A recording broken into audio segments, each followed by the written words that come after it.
I'm Lee Mather and I'm the Game Director of F1 2018, and I'm here at the moment stood on the Silverstone wing, and soon I'm going to take you downstairs into one of the garages where I'm going to talk about some of the career enhancements that we've made to F1 2018. The big thing this year is very much the media are going to play a huge part in the player's career.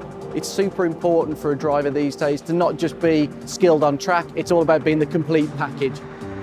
In F1 2018 we've got a new media character called Claire, and she will approach you at various points to ask you questions that are relevant to what's going on through the season. And this could relate to multiple things. It could be on contract moves, it could be on performances in races, it could be on your teammate, on other drivers. The player's going to need to really take into consideration how that impacts on not only the morale of the team, so certain departments will feel demotivated, the time and the price or the unreliability of upgrades will increase, but also how other teams in the paddock perceive them. So it may be that a certain team would like to see a driver who's a great sportsman, demure and good in front of the press, doesn't ever rock the boat, doesn't say anything nasty about anybody, even under high pressure situations. Or it may be that you want somebody who's more of a showman. Some teams really want somebody who's got that character, that effervescence, that buzz with the media. And sometimes they may say things a little bit off the cuff that cause a bit of controversy. As you become reputable in the paddock, you will open up different answers which will allow you to really exert your character within the game.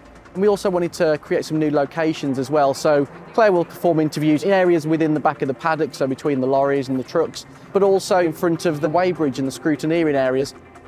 Answering questions to the media will give an instant outcome there and then. If you impact negatively or positively on a department or your relationship with a team, be that your team or another team, you'll be made aware of that.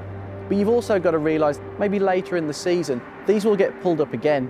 And if you've made a promise earlier in the season that you intend to achieve something, that might get pulled up again by the press. You really don't want to make yourself look like an idiot by over-promising, but also you don't want to rubbish people. It's important to maintain a level of professionalism in the game. This is an entirely new system compared to what we did in 2010. It's not built upon any of that technology. The whole thing is tied very closely to all areas of your career. So, for example, something we did last year with the perks system, the player couldn't choose which perks they wanted to unlock. Now you actually use those perks as bargaining tools as part of your contract. You can now task your agent to get you a drive with any particular team. You will then go into a negotiation stage. And this is something that we're actually extending across the whole season as well. So there will be key points in the season where the contract windows open again. So it may be that you take that risk of moving teams during the season.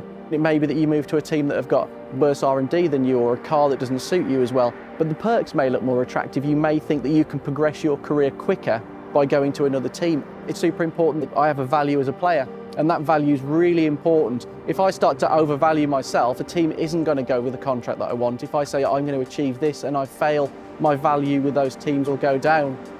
In F1 2018, the player will have rivalry with their teammate. That's always the benchmark for how good you are within the team, because obviously you're using exactly the same machinery. But you can also now challenge another rival off the grid. So you can pick who you want to try and beat. And the key thing with that is you can bet your skill level against another driver.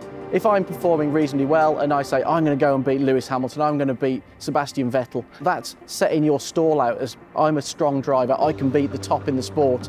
And for that, your reward will be huge in terms of your reputation within the paddock, and that will benefit you in multiple areas of your career. Broadcast style for Formula One's always been something that we've been super passionate about, really representing the sport, very cinematically, giving those beautiful intros, having real-world commentators talking about what's going on. So this year we've expanded that system to take into account a lot more of what's going on throughout the course of the season. So now race intros will feature things that have occurred in previous races. The press will refer to things that have happened in previous races.